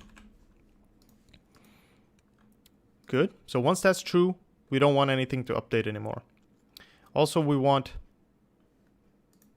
to be able to get that from outside. So go into game.h and go under accessors, and let's do a const bool get end game const like this. And this is going to be a very simple function. It's going to return the end game for us. So if end game will be true outside in our main. Okay, so we're going to do it like this still. This just means that equals to true. So it's just a quick way of writing it. If you don't write anything after this, it will be while this is true. And if you write this exclamation mark before it, then it will be while it's false. So while the game is running and while the end game variable is not set. Yeah, while this doesn't return true. So this will return true as soon as we want to end the game. So let's run this one last time and just make sure this works. Let's see if we can get health to 0, and it just quits. Just quits. If that's the way you want it to happen, you can leave it like that. Otherwise, what you can do is, if you don't want to do this, you can just do that, and we'll have a text which prints out that the game is over. Restart the game or something like that. So you can choose either way, whatever you want to do. I'll keep it like this for now, and we'll insert some fonts and text later, and we'll make sure that works. So now the game is somewhat playable. Hopefully you liked this. Hopefully it was cool. I know I went a little fast in some areas, but hopefully you understood this part, the important part of... Sorry, I'll go up here to this update enemies function. The sectioning of this function is very important. So why we have it this way, what we're updating here, we're updating the enemy spawners, we're moving and updating the enemies generally. This is for the attack upon the enemies, right? The killing of the enemies. So it's very important you understand why it's like this. You can try to keep this for loop in here and see why that might not work always, and try it out. But this way works to check if the mouse is held or not. You want to just get some fonts off the net, whatever you want, and you want to put them in a folder. So I put them in my main folder where I have all my CPP files and all that stuff. I just put a folder called fonts, and I put a bunch of fonts in there. So I'm going to copy one of these, Diosis Light, I like that. So copy whatever you like, Control C that name. You can just get this off of GitHub as well. So I just want to say that to you guys. All the code is on GitHub. You can go check out the link in the description, find this repository, this project, go in, and you can find the files. And I'll upload the fonts there as well. Once you have the name of the font, go into your game.h file. On the top here where we have all our variables, we have game logic. I'm going to put this in under resources, where you might have like textures and stuff. And I want to make something called an SF font. And it's just going to be a regular variable. This holds fonts, obviously. We're going to initialize this now. And usually if you have a lot of fonts, you're going to have a void init fonts function, right? So I'm going to create that just for practice sake. Define that. Once that function is defined, just go in and take your font variable and say dot load from file. Remember, we had a file, right? And you want to make sure, because this goes from the file where what do you call it, your solution is. So, or where this is. So you just want to say fonts, this and like that. All right. Then it should load all the fonts. So if you didn't get it, it goes from the folder where your CPP and stuff is. Once that's done, that font should be loaded. It does have a Boolean thing, so you can do an if statement here around it. Just remove the semicolon, and then you can say std cout failed to load font. So just like an error checking, what you might also want to do is kind of give this a format. So error, and then you say, okay, what class, game, init, fonts, like what function, and then what happened. So kind of like that could be good to do. Once that's done, you should be able to load your font and use it. The next step is to create a variable that can hold text. And I'm going to create that under a text thing here. And it's going to be SF text, and we'll call it UI text. That's all we'll do. We'll just call it UI text because it's going to handle all the text on my UI. You can have different text variables hold different things. Usually you'll have that, but I'll just have one text object. To make this work, again, we're going to make an init function to initialize the text. So go to your game.h file again, and under init fonts, just write init text. Define that again. And once that's done, go into that function and start defining your text. This UI text dot set font, and just give it the font. So this is how you set a font for a text object, and you have to do that in order for this to work. Otherwise it won't have any font and you won't see it on the screen. There are a number of factors that make it so your text might not show up, and I'll go through most of those, and this is probably the biggest one that you might forget to do. Another one is this UI text dot set character size. This might bug out sometimes, so you probably want to set this. I'd set it to 12. You can set it to whatever you want. The default position of a text object is going to be on the top left corner of the screen, 0, 0, so it shouldn't be a problem. Also, if your text might default to black, so you might want to change the fill color of it. Set fill color. I'm just going to have it a pure white, just like that. You can set whatever color you want. And now you have the character size, the fill color, and the font. So it shouldn't be a problem right now. There's a lot more. Let me show you what else you can do with it. UI text dot. So you can set styles of it. You can do a lot of stuff. Let's go to the settings here. Set character size. We saw color is depreciated, I think. I think fill color is what you want to use. Oh, it's by default white, so you're good. Font, letter spacing, line spacing, origin and stuff, you don't have to think about too much. You have the outline and stuff you can set. Set the position, rotation, scale. You have to set the string as well. Don't forget that. The string itself to basically what the text object is supposed to show. And then you can set the style like bold, italic, and stuff. And you have a bunch of styles. And I'm going to set a text just in case something happens. So usually I do that. Set string, that function, and just give it a string literal. Just write none, whatever. Just so you know the text renders no matter what. Once that's done, you probably want to have update functions for text and update functions for stuff, and in order to separate stuff. So I'm going to make a void render text and void update text. Okay, you might want to update your text at different positions, so this might not always work for you, but in this case it does work. Now in your game.h file, that's where I did all this, and we're moving on to the game.cpp file where we're going to start defining. Let's start off with render text. Now there are two things you got to do. First of all, you got to say, let's see, so we have the window here. Okay, first of all, let's go back to the H file, and let's go in here. Now, this is a good habit to have. You don't have to do this. If you're too uncomfortable, go into your main render function and just render your text last of all. Like, even if you have a lot of stuff, just render it at the bottom here, okay? What I'm going to do is I'm going to do this render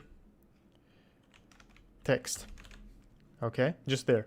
And I'm going to render everything in here. What you can do is a good habit to learn is send in a SF render target reference. Sorry about that. So what this does is that you don't always have to render to the main window. You can render to other stuff. This is a little advanced, but it could be a good thing. Even if your class has direct access to the window, you're not always going to want to render something to the window. Some things you're going to want to render to a view, for example. So it's going to be a little different. So this is something I'm doing just on this function, not on enemies. Or let's put that on enemies as well right there. Let's do that.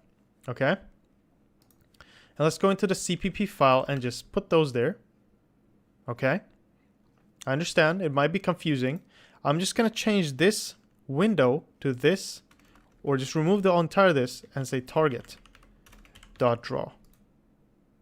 All right. Sorry if I'm confusing you. Like I said, if it's too confusing, go ahead and do it directly in the draw function. But this is basically what I did, the H file and the CPP file. For the render text, I'm going to do the same thing. Target.draw. So I'm not bound to drawing on the screen. UI text. I can choose where to draw different elements. So this is a good thing to do. It's not that advanced, but you know, it's more advanced than what you guys might be used to right now. So here you have to give it something. So in our case, we are rendering to the window. So I'm going to dereference the window since it doesn't want a pointer. I'm going to dereference the window and send it in here. And this is another thing that might make it so that your text isn't showing, that you forget to render it. So make sure you render it. And yeah, just do that, obviously. Next thing is to call the update text function in our main update function here. So if the end game is false, that's when we're going to update the text. So I'm going to update it right in between here. Update text. This is also something that might mess up. You're not updating your text, so it's not showing up. It's not really, you know, updating in any way. That's why I have none as the initial value, so we at least can see it. And then you know it's rendering. In update text, what this text is going to hold, this UI text dot set string. That's the first thing. Now, how do we send integers and stuff in here? How do we do that? Well, we're going to require string stream. So I go into the H file and I'm going to include SS stream, string stream. And what this will allow me to do is easily, this is a C++ thing, standard library. It's basically easily going to let me create a long string with mixed input types, integers, doubles, floats, anything I want into a string. And then I can export that as a string and just shove it in here. So it makes it a little easier. String stream. I'll just call it SS. So what you want to do is just create a string stream object and then set the string. Okay. SS. Now it works like a stream, right? Like a stream. What else stream have you worked with? Well, cout is a stream. Cin is a stream. So we're going to pretty much write into this variable our points. First of all, I'm going to write points. And then you want to do it to the right, I think. And then you'll say this points. Or is it to the left? Might be to the left. To the left, to the left. Okay, that worked. So see how that works? We have a stream mixed of a string and an integer, but it works. And then you can get that string by saying str like that. ss.str, and then you get your string. And then the UI text will be set to that value, that mixed value. And it should be rendering if I run this. Okay, didn't fail. Okay, something happened. I don't know what happened. Obviously, I forgot to call the init stuff in here, in our game, in our constructor. So go to your CPP file and call those functions before you look like a dumbass like me. So first, always first init the font. I was just talking about how this stuff can happen, and but see, that just shows you how often it can happen, and you're just going to be sitting there like, why? And it's because you might have forgotten to initialize some stuff. Now, if we run it, you shall see a points equal 0, points equal 1, 2, 3, 4. It's very small, but it does show up. It does show up. And I'm not going to stick around here too much, but I'm going to increase this to 24, and we're going to do one last thing. I was going to do the enemy color thing, but we're going to have to push that up to the next video because this one is a little too long, I'd say. Oh yeah, since I cut it, doesn't matter. Go down to update text in your game.cpp file, wherever you're updating the text here. And we're going to do a new line and say health, because we want to display both variables. And then maybe we'll want something more later. So points and health. You can display a bunch of stuff. Points, health, and you can see your health in real time in the game and your points. Plan is to make different types of enemies and make sure we get different amount of points for those enemies. Now there are several ways to do this. You could make classes of enemies, which I would rather do. But since we're not really working with classes yet that much, the only class we have is the game class. So we're not going to use an enemy class. We're going to make it a little simpler for you guys who want to make a little simpler solution. So the first step is going to be to get a type of enemy. And we might want to have 5 different types of enemies. Since without classes, there's going to be a lot more code involved. We probably don't want a lot of enemy types. So I'm going to have about 5 different enemy types, and I'm going to contain that in here in the spawn enemy class. So as soon as we spawn the enemy, right here, I'm going to randomize enemy type. It's going to be very simple. I'm just going to have an int type equals rand, and I'm going to say from 0 to 4. All right? And that's going to be my enemy types. Now, I'm going to make a switch statement saying type in here. Now, I like this, like what I said, it's going to take a lot more code than if we were working with classes, because here we're going to have to make a little case for each of the different enemy types. And for those of you who are kind of more new with programming and don't really work with classes, this might be an easier solution. So I'm going to say case 0 break. Now let's just start off with case 0 first. So if our enemy is of type 0, we want this to be the hardest type of enemy. And what that's going to do is that's going to color code the enemy.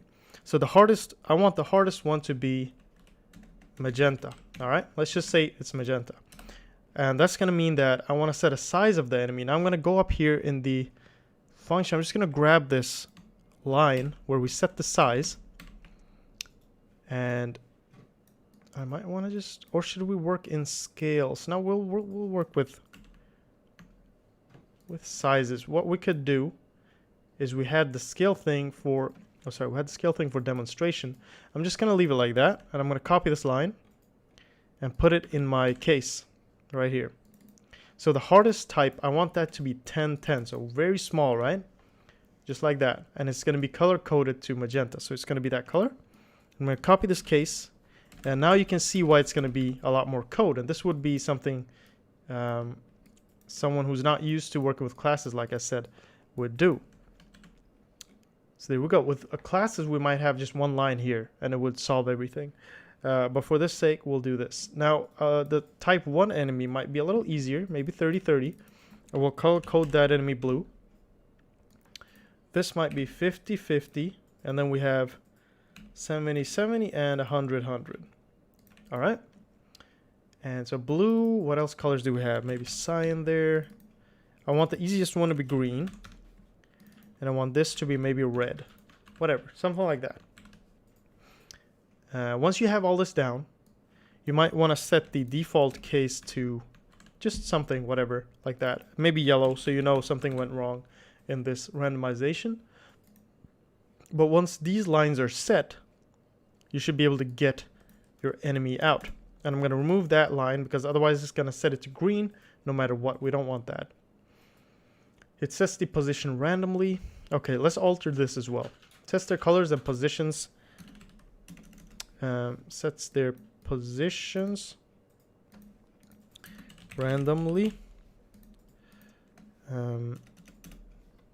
Their type, colors, and types and colors. Let's see how do you call and colors. Colors. There we go. Types and colors. Types. Yeah, something like that. Whatever. You can kind of spawns them at random positions. Random. Something like that. That'll be fine. That'll be fine. Diff. Okay, good. Once that's done, we'll add that enemy to our vector. Good. And that should be spawned. Now we need to actually check when we kill the enemy what type it was.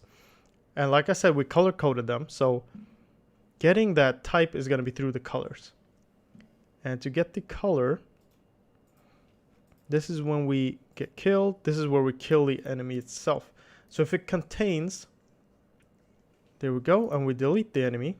Basically, all this is gonna affect is the points. So I'm gonna make a little switch case, or we're just gonna do if statements here. If this enemies at position I,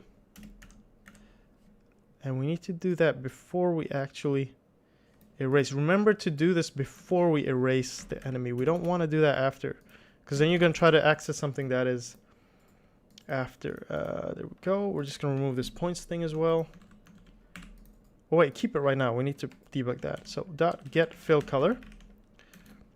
If this enemies equals SF color magenta, and that was our hardest enemy, then we're going to do this points plus equals 10. All right. Else if, just copy this. There we go. Else if, what was the other one? Blue. We'll get 7 points. Else if, feel free to fast forward here because I'm just going to do this tedious stuff. Magenta, then we had cyan. Yo, my memory is on point today. There we go. Then we had red. That will give 3. That's just going to give 1 on green.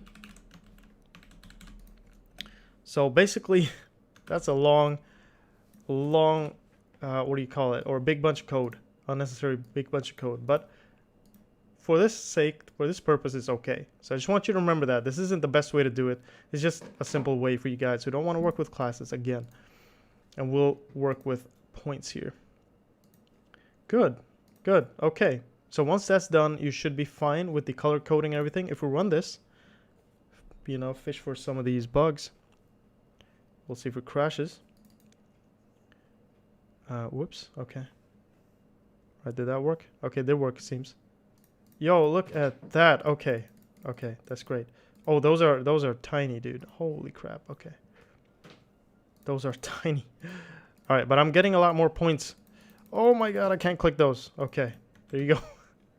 I guess that works. You're going to have to play around with the speed and how many enemies are spawned and all that stuff. So before I end, I just want to maybe have something like 5 here and get these, maybe put that to 20 on health. And maybe we're going to change the spawn timer to 20 as well. So we just chill out a little bit. And we could make the game harder and so on, but I think I'm just gonna end the... Oh my god, okay. Yeah, that is insane as well. Okay, that works. Yo, this is cool. This is good if you want to practice your aim. Mouse skills. Okay, yeah, fine. I'm not gonna keep playing. But there you go, guys and girls. That's our game finished, I'd say.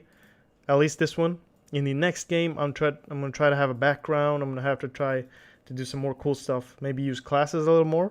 So this was just like a first little game we could try with text and colors and boxes, just to kind of learn and get a feel of SFML. And there are a few things you could do way differently if you wanted to. But I do recommend you keep the structure with the game class, no matter what level you are in programming. And have this structure where you just divide everything up nicely, and so you know what's going on, right? So if you have a bunch of update functions, you know which one to go in and look if you're looking for something specific, as well as initialization. I know you can miss to write these in your constructors and stuff, so don't do that. I did that mistake. I made that mistake. But make sure you always call the ones you're defining. Otherwise, you'll see some weird behavior, like, why isn't this happening? So you're going to want to do that. But other than that, this structure is great. Just helps keep everything organized, which is a big part of programming, right? So there you go. Again, guys and girls, thank you so much for the support on this series and every other series. I really enjoyed all the nice comments and everything. So keep it up, keep working hard. I'll see you guys and girls in the next game that we're gonna make, and I'm gonna think of something real nice to do. All right, so take care, good luck. I'll see you guys and girls in the next one. Bye bye.